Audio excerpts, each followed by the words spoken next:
మరి 2 ఏళ్లైంది కాంగ్రెస్ ప్రభుత్వం వచ్చి. మీరు ఆలోచించాలని చెప్పి నేను కోరుతా ఉన్నా. దయచేసి ఆలోచించండి.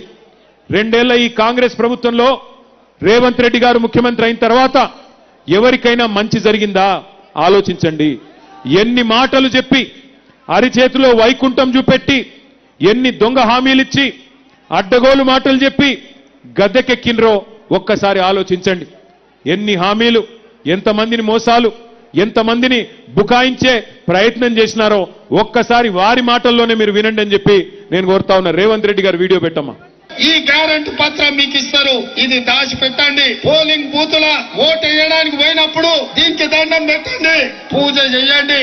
దేవుడా మా కష్టాలు తీరాలి, ఇందిరమ్మ రాజ్యంలో ఈ 6 గ్యారంటీలు అమలు కావాలి అని మనం దేవుడిని మొక్కుకొని దీనికి పూజ చేసి డిసెంబర్ 9, 2023 ఉదయం 10:30 గంటలకు ఇందిరమ్మ రాజ్యం 6 గ్యారంటీల మీద తొలి సంతకం పెడుతుంది. 100 రోజుల్లో ఈ పథకాలను అమలు చేస్తా.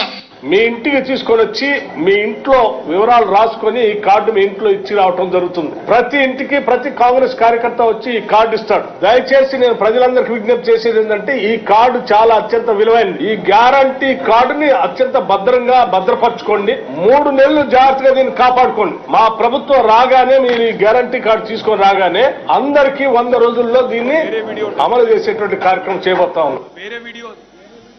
విన్నారా ఏం చెప్పినరో? 6 గ్యారంటీలు అని చెప్పిండ్రు. 6 గ్యారంటీలు యాదుకున్నాయా? పెద్ద మనుషులకు ఏం చెప్పిండ్రు? పెద్ద మనుషులకు కేసీఆర్ గారు 2000 పెన్షన్ ఇస్తే నేను 4000 ఇస్తా అని చెప్పిండు. వచ్చిందా 4000 పెన్షను? కొద్ది గట్టిగా చెప్పాలా, వచ్చిందా లేదా? ఆ వెనకాల ఉన్న వాళ్ళు చెప్పట్లేదు. పెన్షన్ వస్తుందా? भाइयों बहनों वजीफा मिल रहा क्या? आसरा पेंशन 4000 आपको मिल रहा क्या? మహిళలకు చెప్పినారు 2,500 ఇస్తా నేను నెలకి, ప్రతి మహిళకి 18 ఏళ్లు నిండిన ఆడబిడ్డకి నెలకు 2,500 ఇస్తా అని చెప్పిండు. వచ్చిందా ఒక్క ఆడబిడ్డ కన్నా? వచ్చిందా? కొద్ది గట్టిగా చెప్పాలా, వచ్చిందా రాలేదా? ఒక్కరికన్నా వచ్చిందా? అత్తకు 4,000, కోడలకు 2,500 అన్నాడా?